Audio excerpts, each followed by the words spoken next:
Alright, what's going on, guys? Welcome to a brand new video on the channel. Now let's get right into today's session. Something that I wanted to try a little bit differently today is that I didn't go on to do the 100 pull-ups the first thing that I did, right? So I began by doing my workout with the dead hangs. So just a static hold, holding the bar at the bottom position of the pull-up. I got a bad grip to start there, so I got right back up there again.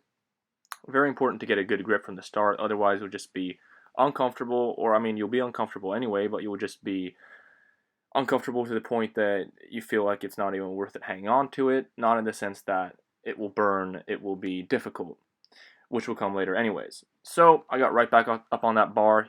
The thing is, if the bar comes too far down on your hand, the calluses will squeeze into your fingers, which can hurt very, very much. So we didn't want that. Got right back up on that bar. Here I'm just doing the standard shoulder width position, which is my favorite position to do the pull-up in too. It looks like I'm really relaxed here, just breathing, taking it easy. But I didn't feel that strong in this today either. I generally don't feel that strong in these dead hangs when doing the 100 pull-ups every day that I'm doing right now. I might still be in the adjustment phase, but I feel like my grip maybe just doesn't recover as fast as the rest of my body, like lats, biceps, etc., right? So we're going to try this a little more, see how far we can go with it.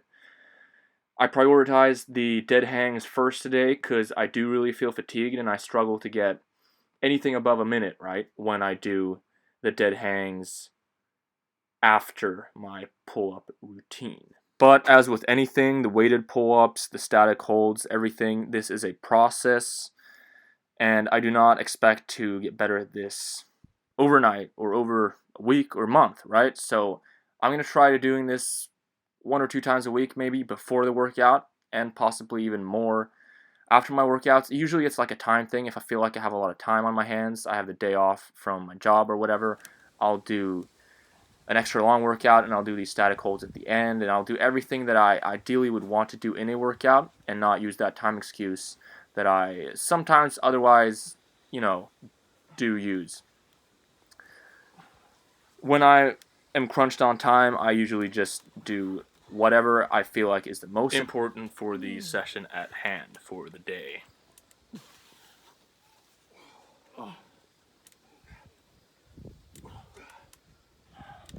Really working hard for that last static hold on the last rep there.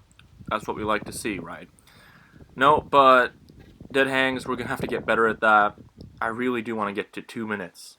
And I think it's even cooler if I'd be able to do it like after a back destruction day workout, as I mentioned in another video too. But if I could do it fresh before a workout, that would be awesome as well.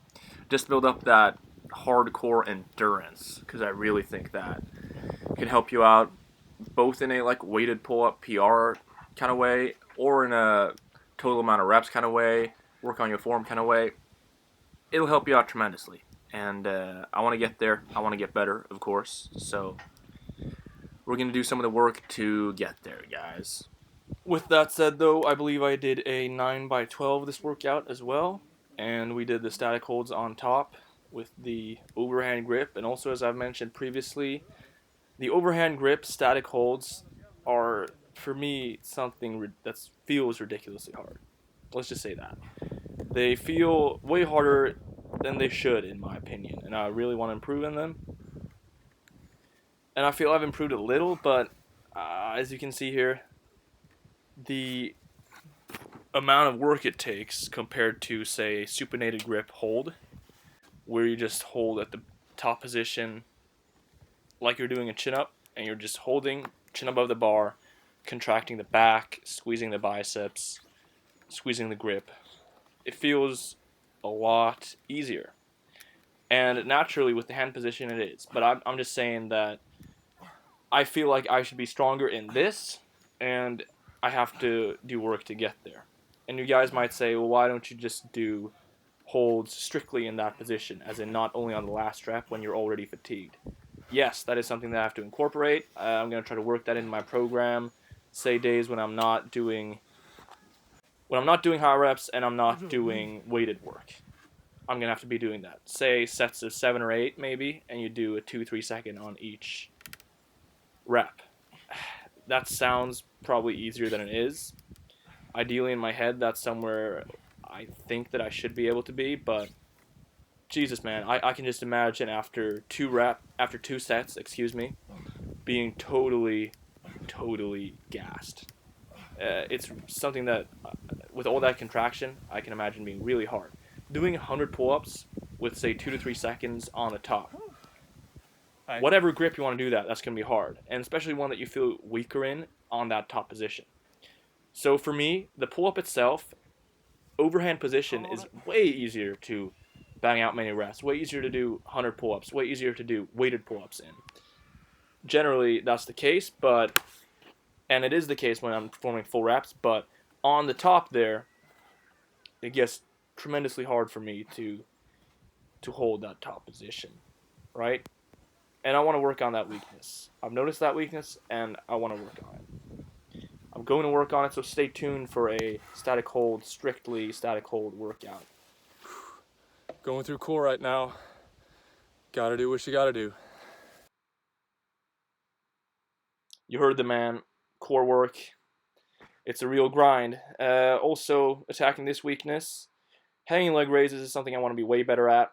I'm going to do hanging leg raises. I'm going to incorporate, I think, static holds also with the L-sit position, hanging. I'm going to see if that does anything for me. Alternatively, L-sit pull-ups as well. See, I got a lot here in my thought process, and I'm going to see how I'm going to execute it in the best way possible to get to the goals that I want to achieve, where I want to get to, right? If that makes sense. And I'm trying to work out and train accordingly, right? Here I'm doing the jackknife, something that I've started incorporating. In my opinion, my form has gotten better than it was just a week or two ago when I started doing these, and yeah, it actually looks way better looking at this footage. So I'm really happy with that. I'm doing sets of 15 generally here. Maybe I did 12 to 15 here when I was tired at the end, last set maybe. But 12 to 15, that's the rep range I'm working in. Totally gassed there at the end. I usually finish with these as I see this as a slightly easier exercise than, say, the hanging leg raise, for example. So back in core day, it could be the 100 pull-ups in whatever way you're doing it. Hanging leg raises, jackknives. That's a great workout in itself. So maybe do some inverted rows if you're feeling like you want that extra volume. But I'd done weighted pull-ups prior to this, the day before, so I decided not to hammer the volume on. Totally gassed there, shaking my head. No finito sign. Too tired to think of it. Who could have thought? Anyway, thank you guys so much for watching. Please hit that like button and subscribe, as it helps me out tremendously in growing this channel. Alright, until tomorrow, guys. Have a good one.